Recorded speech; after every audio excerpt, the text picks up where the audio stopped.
It looks about as cool as it feels. I think it's time for some soup.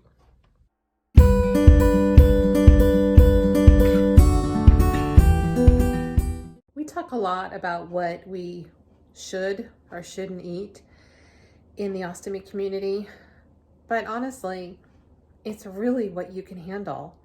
When I first got out of surgery, I went straight for an apple pie and tomato soup. I know, crazy, but I didn't have any problems with it. Don't ask me why. It went down and it came out just fine. Unfortunately, I ate like that for a while and I put on a little bit of extra weight.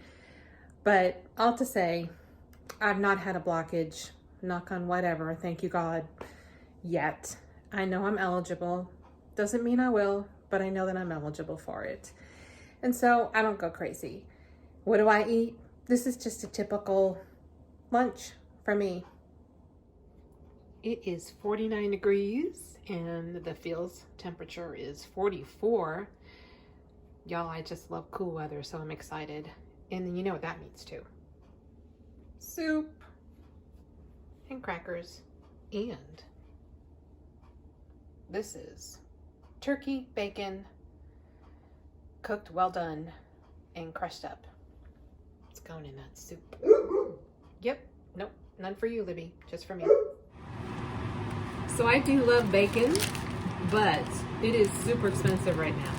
However, Butterball turkey bacon, this whole pack was less than $3 at my Food Lion. So I took 4 strips of this and I put it on a plate, covered it with paper towel, and cooked it for 5 minutes straight. I let it sit for a minute afterwards, and then it was super nice and crispy, and I could crumble it up, and that's what these are. Yum yum. Tastes like bacon.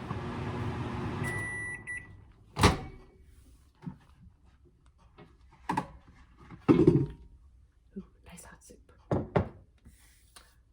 The other thing that was super expensive was the grated cheese. So we didn't get that this week for groceries. So I'm just going to use a little bit of American. Kind of plop some in there on top. Let it soak in. And then I've got some grated cheese. Sprinkle a little on top. And then little oyster crackers. And just for a little bit of extra flavor, some pepper jack Cheez-Its. This is just lunch. It doesn't have every single nutrient that I need, but I'm going to do my vegetables and my proteins later tonight.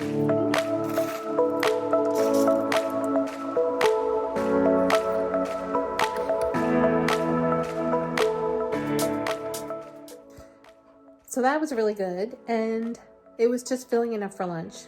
I'm gonna go ahead and probably do baked chicken and vegetables for dinner. My vegetables are usually the canned vegetables, green beans, carrots, and maybe some white potato, sliced white potato, or baked potato, leave off the skin. I'll usually give the skin to my husband. And then also I'll go ahead and do more cruciferous vegetables for him, like cauliflowers and broccoli, maybe some sugar snap peas, because he doesn't have any issues with those kinds of vegetables. I'm the one with the ostomy. So I usually kind of split it out a little bit that way, but for the most part, we can pretty much eat the same meat except for steak. I have some intolerances to certain types of beef. So ultimately, what it comes down to for food and ostomates, it's whatever you can tolerate. I'm gonna put a link and some detailed information of what the suggestions are, but really what one person eats, maybe another person can't eat, or it depends on where you're at on your journey. If you're just brand new out of surgery, there are certain things definitely to avoid. And then further down the road, you might be able to actually eat them. So take it one day at a time. Don't shoot on yourself, is what we like to say in recovery. I won't shoot on you, don't you shoot on me, and then we'll get along just fine, right? There's no shame in that. And then you eat what you can eat and I'll eat what I can eat. But I'm doing these videos so I can let you know what's working for me, what isn't working for me. And hopefully in doing that, I'm actually helping somebody else. So if you have any comments, definitely please leave them. Any questions, I'm here to answer what I can. As y'all know, I'm not a medical professional. I'm just another person with an ostomy on the journey, like many of y'all. So I will catch you on the next video. Stay safe, stay healthy.